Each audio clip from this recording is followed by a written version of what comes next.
വിഷ്ണുശാലിനിയുടെ latest episode പ്രൊമോയിൽ ശാരദാമ്മയെ അവിടെ വീട്ടിൽ നിന്നും കണ്ടുപോയ ശേഷം രേഷ്മയ്ക്കൊരു വല്ലാതെ വിഷമമൊക്കെ തോന്നുന്നുണ്ട്.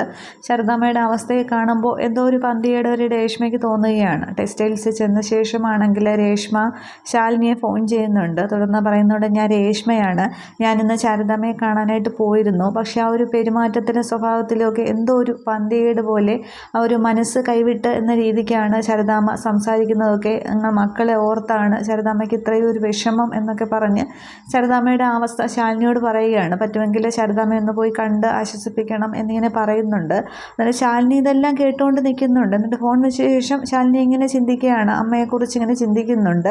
അതായത് ശാരദാമ്മയുടെ അവസ്ഥ പണ്ടേ ആ ഒരു സാഹചര്യത്തിൽ ഇങ്ങനെ വളർന്നു വന്നിട്ടും ഭർത്താവില്ലാതെ മക്കളെയൊക്കെ വളർത്തി പഠിപ്പിച്ചു ഒരു കരയ്ക്ക് എത്തുമ്പോൾ സന്തോഷമായിട്ട് ജീവിക്കാമെന്നൊക്കെയാണല്ലോ ശാരദാമ്മ കരുതിയിരുന്നത്. പക്ഷേ ഇവിടെ വീണ്ടും ആ ഒരു അവസ്ഥ വന്നതിലേത് ശാരികയ്ക്കാണെങ്കിൽ അങ്ങനെ ഭർത്താവ് ഉപേക്ഷിച്ച് പോയി, ശ്യാമയ്ക്കാണെങ്കിൽ രോഹിത് ഉണ്ട്, പക്ഷേ ആ ഒരു സന്തോഷം ഒന്നിച്ചുള്ളൊരു ജീവിതം നടക്കുന്നില്ലല്ലോ. ശാലിനിയുടെ കാര്യത്തിലായിരുന്നു ശാരദാമ്മയ്ക്ക് ഏറ്റവും പ്രതീക്ഷ ഉണ്ടായിരുന്നത്. കളക്ടർ ആകുമ്പോൾ നല്ല രീതിക്ക് ജീവിക്കും, മറ്റ് മക്കളെ കൂടി അനിയത്തിമാരും ചേച്ചിയൊക്കെ നോക്കും എന്നുള്ള രീതിക്ക്. പക്ഷേ അവിടെ ഈ ശാലിനിയുടെ ജീവിതം കൂടി പോയപ്പോഴാണ് ശാരദാമ്മയ്ക്ക് ഏറ്റവും കൂടുതൽ ഇങ്ങനെ ആ ഒരു മനസ്സ് കൈവിട്ട് നിൽക്കുന്നത്. ഇനി ആ വിഷ്ണുവിൻ്റെ ചിതാഭസ്മം നിമഞ്ജനം ചെയ്യാനും സാധിച്ചില്ല. അതുകൊണ്ട് ഇനി എന്തെങ്കിലും ആപത്ത് വീണ്ടും ഇങ്ങനെ വന്നുകൊണ്ടിരിക്കും, കുടുംബം മുഴുവൻ നശിക്കും, വീണ്ടും ആപത്തുകളാണ് എന്നൊക്കെ തോന്നിയാണ് ഈ ശാരദാമ്മയ്ക്ക് മനസ്സ് മുഴുവൻ ഇങ്ങനെ വിഷമം വരുന്നതൊക്കെ.